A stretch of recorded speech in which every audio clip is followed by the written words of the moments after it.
Let's watch the trailer. We're watching a trailer. This is where it all began. The story of Candyman.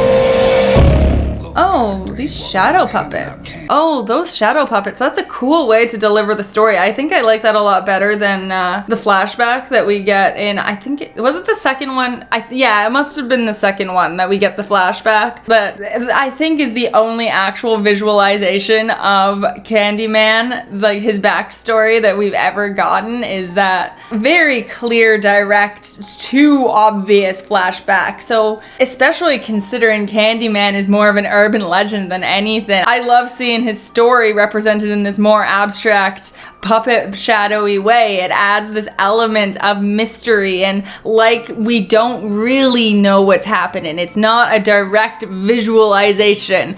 It's someone else's interpretation of the story. Okay, sorry, we're 10 seconds in. Character, he walk around handing out candy to the neighborhood kids. One day, a couple of kids get razor blades in their candy. Police come around. That's when I saw the true face of fear. Oh. Knees. Hands. They beat him Wow. right there on the spot. Wow, that was... Okay, so first of all, they're changing Candyman's story a little bit, but I'm not actually opposed to that because that does make it seem more relevant to today's day and age. But wow, that was an intense visualization there, okay. A couple weeks later, more razor blades and more candy. He been innocent. So he's real? Candyman ain't a he. Candyman's the whole. Huh. If you're out here looking for Candyman, you ask me, stay away. I feel really connected to this story. God. Right here, in this neighborhood, the legend started. I'm sorry, I'm being way too silent. Oh, this is interesting. I like the play on the theme of storytelling and the power that stories have and how they transform into something beyond what they originally started out as, which was a big theme in the original Candyman. It's just that it was a theme that was presented very differently than the way that it's being presented here from what I can see. In the original Candyman, it was very much this story of urban legends and how urban legends take on this life to create real life fear within people. The way that stories, once we give them energy, can take on a strength of their own. Whereas in this movie, that's definitely still the theme. It's just, it's a more complicated exploration of stories. It seems to be the way that stories can become dangerous when we believe in them too much. And by stories, the definition of stories is very much changing here. It seems to be less the idea of myths, although myths still definitely play a role later on. I'm just dissecting this one particular scene here with Candyman's backstory. In this particular moment, it seems to be breaking down the ways that more the stereotypes that we believe in, these narratives that we convince ourselves of that aren't necessarily true, but they're simplified narratives of other people. The way that those simplified narratives become dangerous when we start to believe that that is reality. Oh, that is a level. That is, oh, I'm interested. Okay, I'm cool.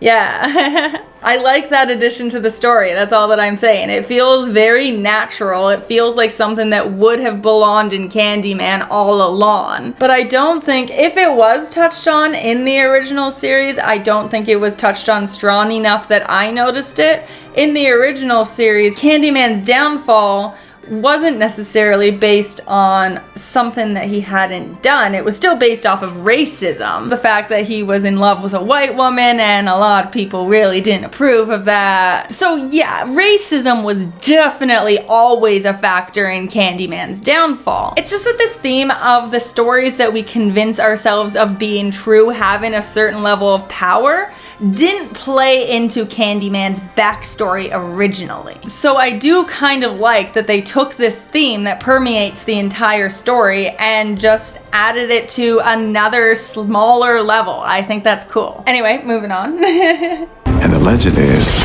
if we say his name 5 times while looking in the mirror, we could summon him. Summon the Candyman. Hell no. Candyman. Anthony, no.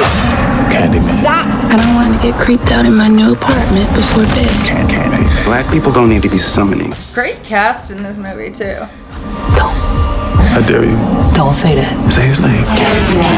You better not do that last one. Candyman. You want to be a part of the story, right? No. Say his name. Candyman. Oh, this is so creepy. Anthony? Anthony is the baby from the movie, the one that gets kidnapped and the whole thing at the end goes down around. That baby. He's not a baby anymore. He's full grown. He's a man. And now he's the star of this movie. Good for you, Anthony. You grew up. Anthony. Anthony. Wow, you grew up. What the hell is going on? This neighborhood is haunted. I think I made a mistake. I brought him back. Candyman isn't real. He chose you. He has purpose for you. Tell everyone. Oh, that Tony Todd voice. You should say it. Candyman. Say his name. Candyman!